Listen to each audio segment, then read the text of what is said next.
So what happened at the market is we were at this show and we were playing there. We were scheduled to play from. There was actually conflicting statements. One said 6 to 9, one said 6 to 8. But we were playing for some length of time at this local market here in town, kind of like a food co-op kind of place, you know. And when we first get there, we're trying to set up downstairs because one of the employees told us that we had to set up downstairs. So we were attempting to set up downstairs, but quickly found out that it was not going to work due to the vast amount of people we have in our band and the vast amount of equipment we brought. One of the members of our band had been able to play upstairs before, so we figured we would ask him if we could play upstairs, and he said no, absolutely off limits, nobody can go upstairs, blah blah blah blah blah, that's not acceptable. And so we continued to attempt to set up down there, but it was becoming an increasing dilemma, and some of us excused ourselves to go outside and cool off, while a couple others stayed in, and one of them was our pianist, Alex Bertrand, and he was wearing a suit and he was very charismatic. So he convinced the employee to let us play upstairs begrudgingly. And then once we finally get up there, got all our stuff set up and are doing sound checks, he comes up and tells us it's too loud. And we're doing sound checks.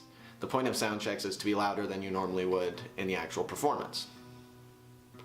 So this happens once and we continue to sound check and it happens again. And long story short, they are terrible, awful people.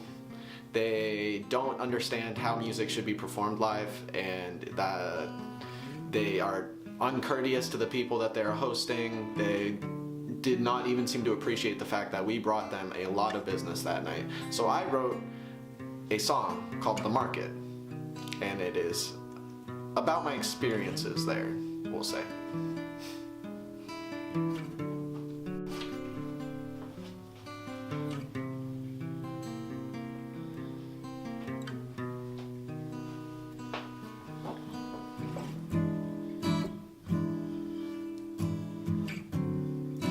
String hanging from the fabric of a chair. Glass cups with water and half-stale beer. Wooden tables sagging under the weight of napkin holders and silverware. Two high schoolers take up way too much legroom, and my shins hurt. I reach for the cup at my side because my mouth is dry and it'll kill a few seconds.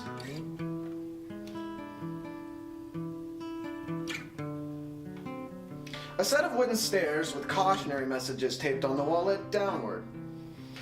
If Whole Foods was a little more poor and not restricted to liberal neighborhoods, this would be it.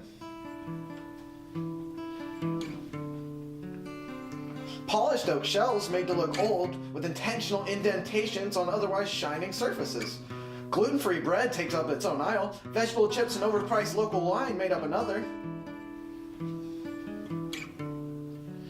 A long metal counter, due north, with cases of unhealthy baked goods, the only of their kind, had multiple staff members milling about behind.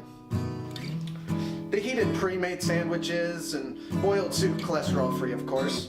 The soup was always burnt because none of the staff members had long attention spans.